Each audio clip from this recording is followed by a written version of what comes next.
Hi guys, me and Bex last went to Stonehenge when we were very young, and now that we've multiplied and got our own kids, we thought we'd take another trip down there, do this review, illustrate everything you need to know from how to get there, how much it all costs, what to expect, where to eat, etc.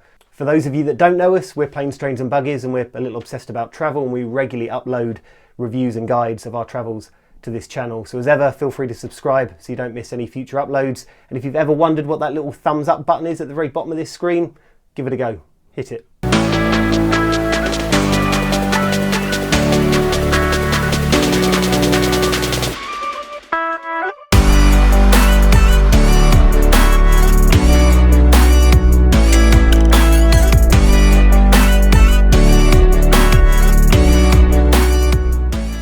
The visitors centre actually sits a couple of miles away from the monument, so be careful with your sat-nav that it doesn't direct you directly to the stones. At the visitors centre, as you'd expect, there's a very large car park, so parking won't be a problem. Whether you've pre-ordered a ticket or you're getting a ticket on the day, you're still going to have to line up at the relevant queue to get them.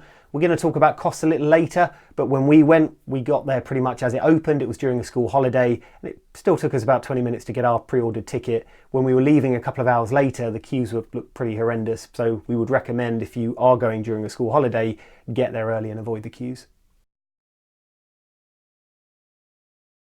You essentially have two options. There's a 1.5 mile walk that's fairly flat, and depending how quick you are, it will probably take between about 25 and 40 minutes. There's also a free shuttle bus service from the visitors centre to the stones, and that takes about 10 minutes. Even on busy days, the buses are quite frequent, so don't worry about the queues. They might look horrendous to get back onto the bus, but they really won't last too long. But they do really cram people into those buses, so it's not a certainty you'll get a seat.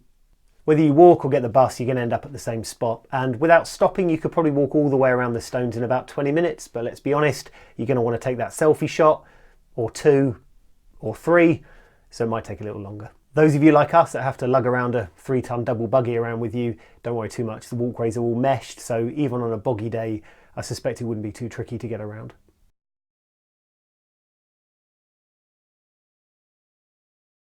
There's a great little museum at the visitors centre that you can go to before or after your visit to the stones. You'll find lots of artefacts there that have been discovered in and around the area, and you'll find tons of really interesting photos ranging from the late 1800s to today of tourists visiting the site.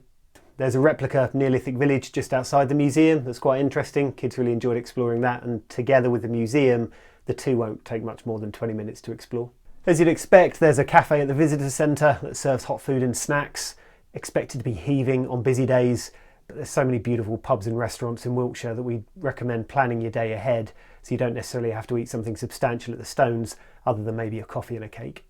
Prices are a couple of pounds cheaper if you pre-book. You pay £19 for an adult and £11.40 for a child between 5 and 17. Under 5s are free, and there are concession tickets for over 65s and students, and discounts for a family of 4.